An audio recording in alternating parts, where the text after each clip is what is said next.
एक स्त्री को परमेश्वर ने इतनी शक्ति दी है कि वो शादी से पहले अपने पिता के घर की और शादी के बाद अपने पति के घर की जिम्मेदारी को उठा सकती है। भारतीय संयुक्त प्रणाली को अगर देखें तो ग्रामीण भागों में स्त्रियां बड़ी तंदुरुस्त और कामकाज में बड़ी निपुण होती हैं। खुशी से, दिलचस्पी से इतने बड़े परिवार में काम को बांटकर सबकी सेवा करती हैं। इतना ही नहीं, जिनके खेत या खलिहान होते हैं वे मालकिन की तरह खेतों में भी काम करती हैं। घर का सारा कामकाज निपटाकर घरेलू उद्योग भी चलाती हैं। और जिनके घरों में पालतू जानवर होते हैं उनके लिए चारा तैयार करती हैं। में चक्की पर अनाज और दालें पीसती हैं, लस्सी बुलोती हैं, मक्खन निकालती हैं। पुराने समय में तो डिलीवरियां भी दाई घर पे ही कर दिया करती थी। अपने घर वालों की सेवा करना, उनके लिए रसोई घर को संभालना, घर को स्वच्छ रखना, खाना बनाना, पानी भरना और छोटे छोटे सारे काम करना तो एक सभ्य नारी का गहना होता है। रिबेका भी एक बड़ी सुंदर जवान कुंवारी लड़की है। इतने बड़े संयुक्त परिवार में रहती है और इतनी शक्तिशाली है कि इतने सारे ऊँटों के लिए अकेले ही कुएं से पानी निकालती है।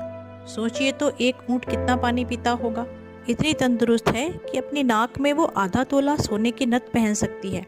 कहने का मतलब है खुदा ने नारी के अंदर इतनी ताकत दी है। और रेचल के बारे में तो आप जानते ही हैं कि वो अपने पिता के भेड़ बकरियों के झुंडों को चराती। एक भी भेड़ अगर इधर उधर चली जाए बराबर उसको हाँक करके झुंड के बीच में ले आती थी। कहने का अर्थ है रिबेका और रेचल जॉइंट फैमिली में रहते हुए, घर का सारा काम निपटाते हुए, पशुओं को बाहर चराने लेके जाती थी, कुएं से पानी भरती थी और वे तंदुरुस्त रहती थी। किन्हीं कारणों से भारतीय संयुक्त परिवार टूटता चला गया और वो न्यूक्लियर फैमिली में परिवर्तित होता चला गया। परिवार छोटे होते चले गए। 4 या 5 लोगों का परिवार शहरों की तरफ माइग्रेट होते चले गए। स्त्रियां भी जॉब करने लगी, पुरुषों के साथ कंधे से कंधा मिलाकर काम करने लगी। प्रत्येक क्षेत्र में नारी ने सफलता प्राप्त की। काम करने वाली महिलाओं को शायद इतना समय नहीं मिलता घर का कामकाज निपटाने का। वो हेल्पर रखती हैं, वो सर्वेंट रखती हैं, दासियां रखती हैं और तब जाकर के वे काम संभालती हैं। ये डिपेंड करता है कि आपका काम कैसा है, लेकिन घर तो आपका है, संभालना तो आपको ही है, चाहे आप कुछ भी हो। एक हाउसवाइफ हो या वर्किंग वुमेन हो, खाना बनाना तो आना ही चाहिए ना, घर की देखभाल तो करनी ही चाहिए ना। स्त्री एक बहन है, माँ है। स्त्री कैसे बूढ़ी हो सकती है? जिम्मेदारी कभी बूढ़ी होने देती है क्या? जिम्मेदारी कभी थकने देती है क्या? एक जिम्मेदार इंसान हमेशा एक्टिव रहता है। I have seen many women in my life, they are housewife. वो घर पे ही रहती हैं, उनका परिवार भी छोटा होता है, फिर भी उनको घर के काम के लिए या किसी भी छोटे मोटे काम के लिए किसी न किसी की मदद चाहिए। हस्बैंड सब्जी काट के देना या भाई किसी काम के लिए मदद करना या कोई घर का और सदस्य उनकी मदद करना, तभी जाके वो काम कर सकती हैं। ऐसा क्यों? अगर आप जॉब करते हैं या बिजनेस करती हैं या आप बीमार हैं तो बात दूसरी है, लेकिन हमेशा आपको मदद क्यों चाहिए? काम से जब भी कोई घर लौटे तो आप बिस्तर पर पड़ी रहती हैं। आ दुखदाया, ओ दुखदाया, यहाँ दर्द है, वहाँ दर्द है। ऐसा क्यों? 1-2 दिन की बात नहीं, हमेशा। और अगर पूछा जाए तो कोई ना कोई बहाना। ऐसा क्यों होता है? आलस इंसान को बेकार कर देता है। सुख सुविधा, फैसिलिटी इंसान को बेकार कर देती है। सद्गुणी स्त्री अपने हाथों से अपने घर को बनाती है और मूर्ख स्त्री अपने हाथों से उसको बर्बाद कर देती है। आपको रोज रोज बहाने बनाते देख करके, बिस्तर पे पड़े हुए देख करके आपके घर वालों की कैसी हालत होती होगी? आपने सोचा कभी? उनका मन दुखता होगा। 1-2 दिन की बात नहीं, ये तो हमेशा का ही है। या तो नौकर चाकर है, इसलिए आपको काम करने की जरूरत नहीं है। इसको सुख और आराम नहीं कहते। आपकी बॉडी एक्टिवेट नहीं हो रही है, आप अपने दुश्मन खुद बने जा रहे हैं। आप बीमार पड़ते जाएंगे, एक्स्ट्रा फैट आपके शरीर में इतना चढ़ जाएगा, आप मोटे हो जाएंगे, उम्र से पहले आप बूढ़े दिखेंगे। प्लीज़ अपने आप से प्यार करना सीखिए। कोई भी बीमारी हो, डॉक्टर हर बीमारी के लिए वॉकिंग सजेस्ट करते ही हैं। You should go for walk.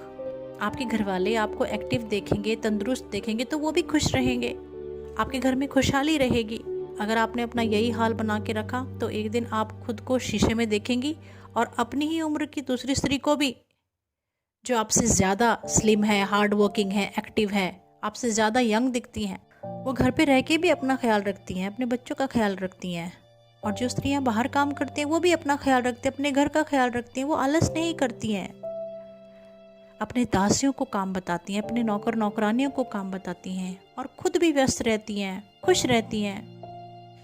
उसके बच्चे उसे देखकर कहते हैं मेरी मम्मी सबसे अच्छी मम्मी है, उसका पति उसको देख कर के कहता है मेरी पत्नी सबसे अच्छी पत्नी है।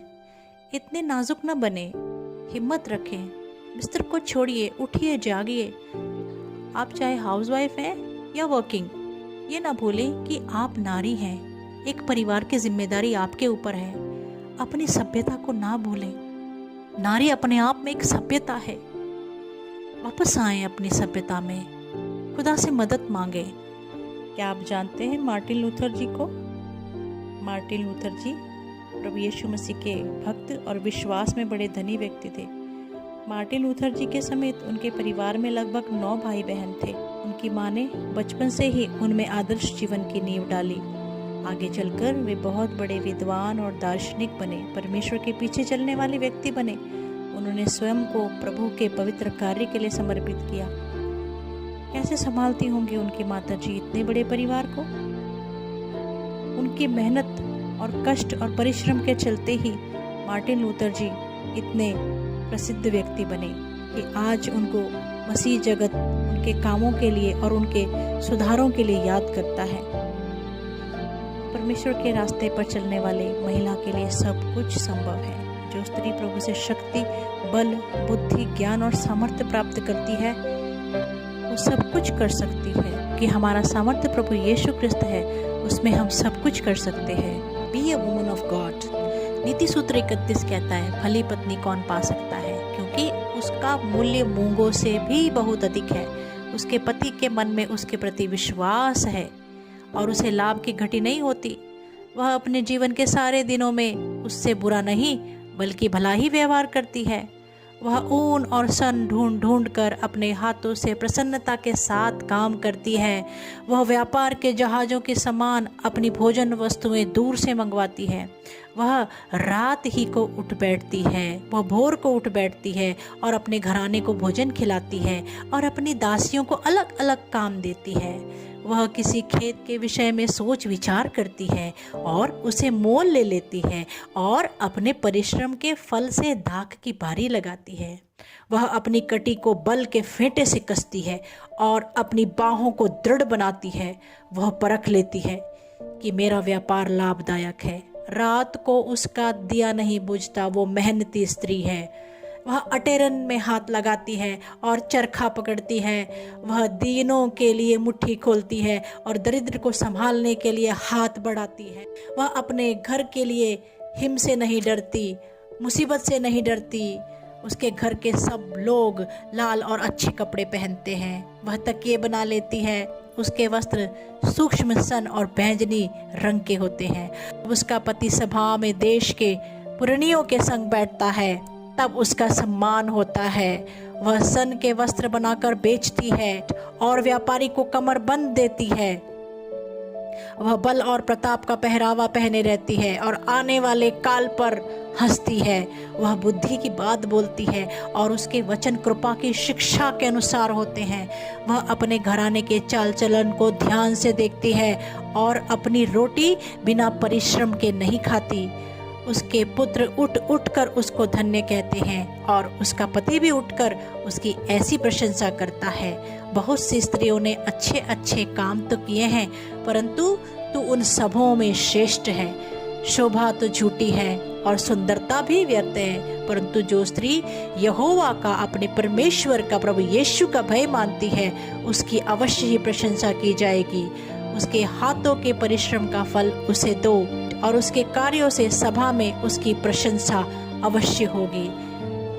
यदि आप बीमार हैं या आप किसी परेशानी में हैं, मैं आपके लिए प्रार्थना करती हूँ कि आप उस बीमारी से और आप परेशानी से आप आज़ाद हो जाएं और आज के बाद आप अपना ध्यान रखना शुरू करें।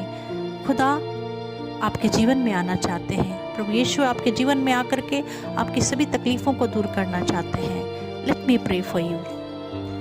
पिता परमेश्वर, मैं प्रभु यीशु मसीह के नाम में अपनी सभी बहनों के लिए प्रार्थना करती हूँ जो इस वक्त इस वचन को सुन रही हैं, चाहे वो कोई कामकाजी महिला है या वो हाउसवाइफ हैं। प्रभु, उनकी दिनचर्या को आप बदल दें, उन्हें बीमारी से चंगा करें, अपना ख्याल रखने का जोश उनके अंदर भर दें, वो खुद से प्यार करें। प्रभु, उनके परिवार का उद्धार करें। पिता परमेश्वर, प्रभु यीशु मसीह के नाम में आज मैं सभी बहनों के लिए प्रार्थना करती हूँ कि उन्हें आप तंदुरुस्ती दें, आपके भय में चलना सिखाएं, अपने परिवार का ध्यान रखना सिखाएं। चाहे उनका मनोबल कम भी हुआ हो, किसी भी कारण से आज उनके मनोबल को बढ़ाएं। परमेश्वर पिता, मैं जानती हूँ इस वचन के सुनने वाले सभी स्त्रियों को, सभी बहनों को आप आशीर्वाद देंगे, उनके दुखों को दूर करेंगे, उनको चंगा करेंगे और उनके मनोबल को बढ़ाएंगे। धन्यवाद करती हूँ पिता, और ये प्रार्थना प्रभु यीशु मसीह के नाम में मांगती हूँ, इसलिए सुनिए और कबूल कीजिए। आमीन, आमीन, आमीन।